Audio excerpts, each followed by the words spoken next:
गणित में चैप्टर 7 जो है 7 ट्रायंगल यानी होता है त्रिभुज के बारे में आप पढ़ भी चुके हैं। आगे देखते हैं। सुनो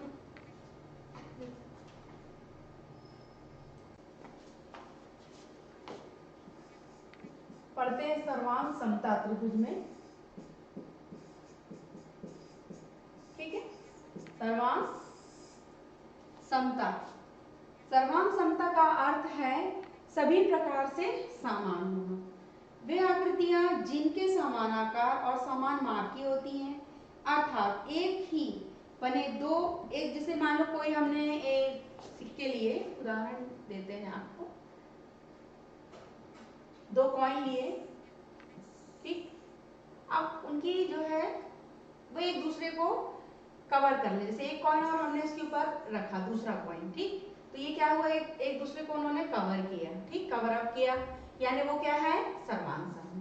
ठीक है, तो एक ही आकार और एक ही माप की जो आकृतियां होती हैं उसे कहते हैं हम सर्वांग समता। ठीक, तो फर्स्ट जो है आते हैं जो आज हमारा चैप्टर है त्रिभुज के बारे में, तो उसके लिए दो त्रिभुज लेते हैं।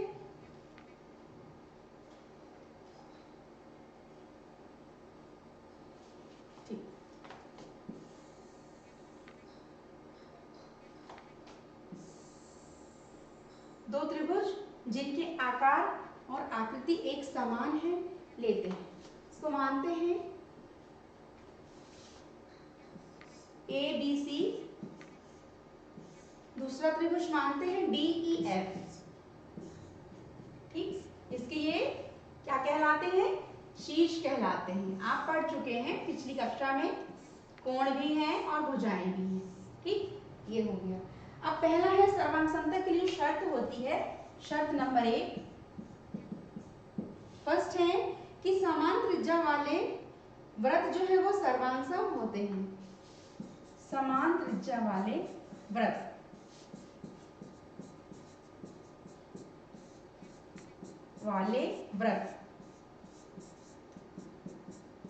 सर्वांग सम। ठीक है, मीन्स आपको हमने कॉइन का जो उदाहरण समझाया था, आप ये एक वृत्त की तरह है। शर्त नंबर 2 समान भुजाओं वाले वर्ग सर्वांग सम होते हैं। समान भुजाओं वाले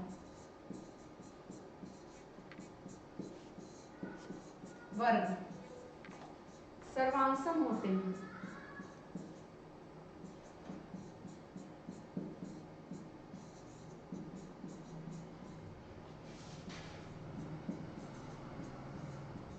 ठीक है, ये हो गया।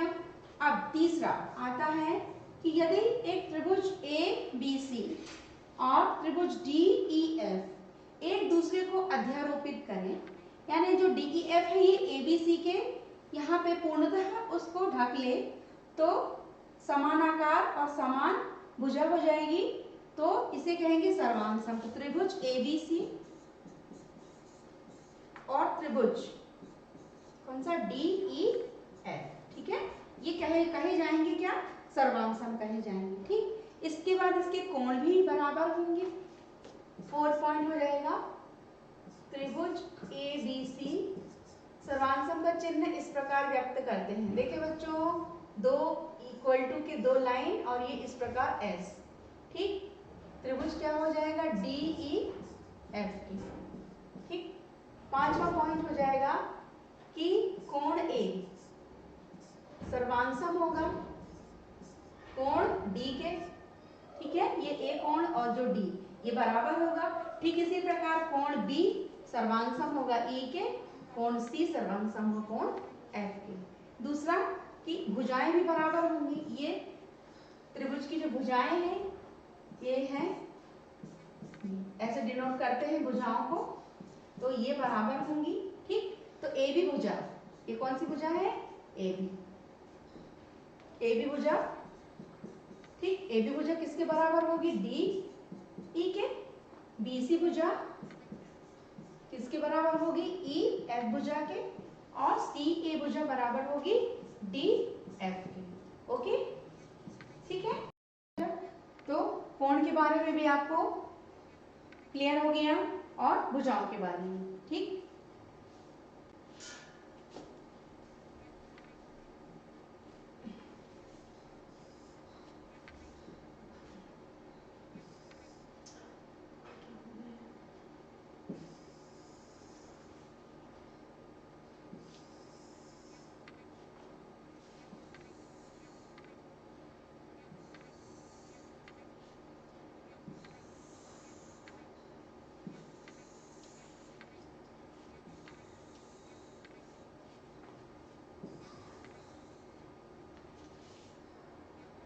ठीक, हेडिंग है दो त्रिभुजों की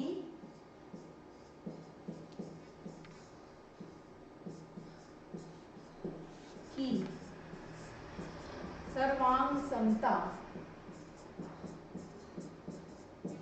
के लिए प्रतिबंध।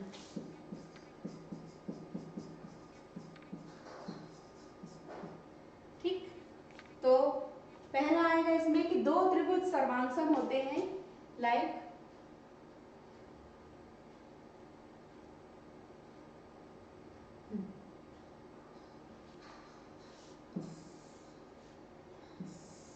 ये आपके दो त्रिभुज बने, दो त्रिभुज सर्वांगसम होते हैं।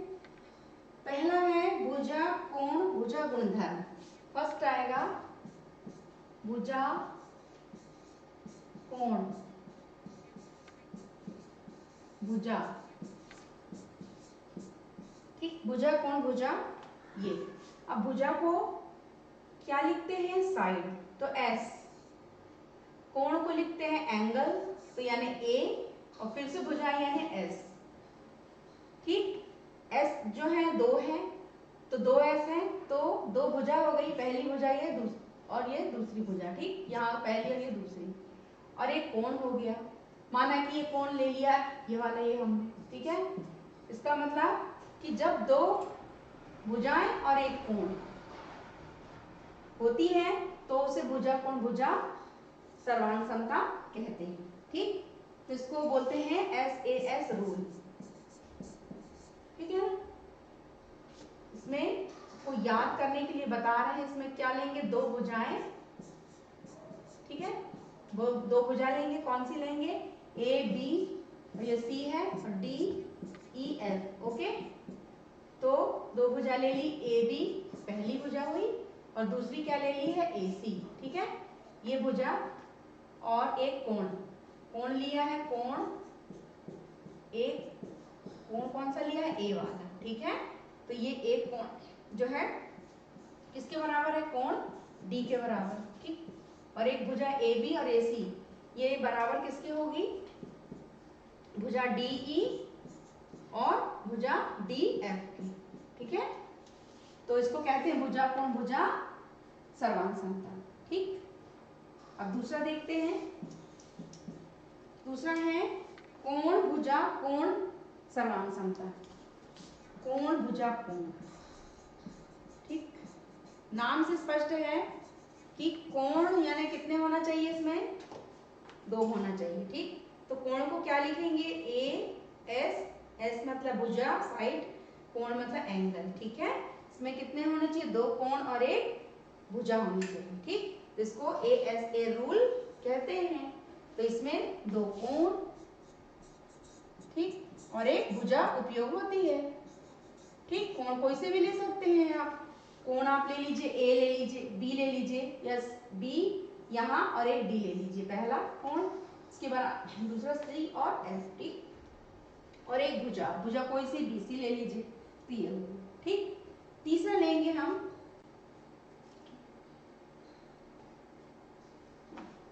तीसरा लेंगे हम कि भुजा भुजा भुजा सर्वांग समता। भुजा भुजा और भुजा, ठीक, सर्वांग समता। ठीक, भुजा मतलब क्या है, साइड, SSS रूल कहलाएगा ये। ठीक, इस रूल में तीनों जो त्रिभुज है, तीनों भुजाएं उसको डिनोट कर लेंगे। ठीक, भुजा भुजा भुज, ठीक है, एस एस एस मतलब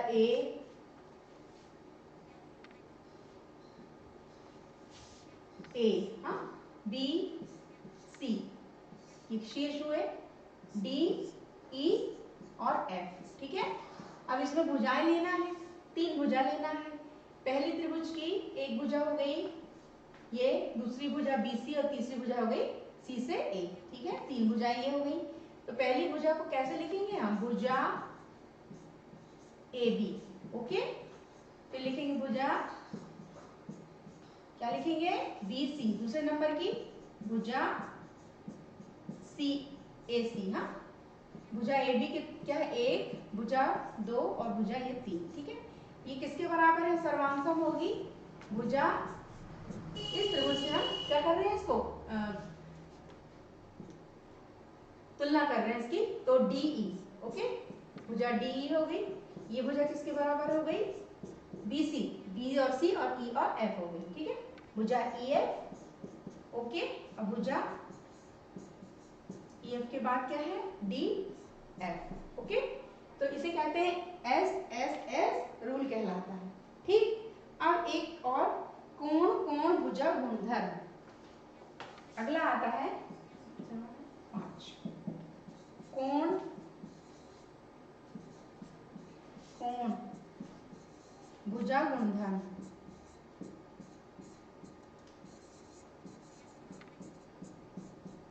ठीक, ये हो गया। तो कोण में 2 कोण लेंगे और एक भुजा, इसको कहेंगे AAS रूल कहलाएगा, ठीक। अब पांचों रूल को अच्छे से लिखेंगे, चित्र बनाएंगे, याद करेंगे और सर्वांग समता का चिन्ह भी लिखेंगे। ये होमवर्क है आपके लिए।